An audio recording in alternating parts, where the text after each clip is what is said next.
بسم الله الرحمن الرحيم. معكم بوشيبة عبد الرحيم، مساعد مدرب فريق شباب الخيام. كما شتي أخبدا شكرا بعد على الاستضافة، هذا فضل منكم، خير إن شاء الله.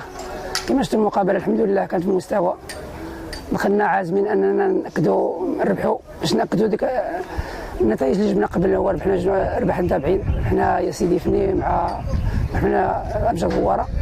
الحمد لله دخلنا اليوم عازمين باش نأكدوا ديك النتيجة، نحاول يكون الانتصار الثالث على التوالي.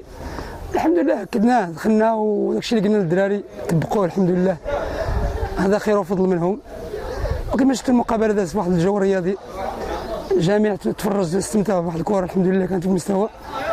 وكنشكركم مرة أخرى على الاستضافة، الله يوفق.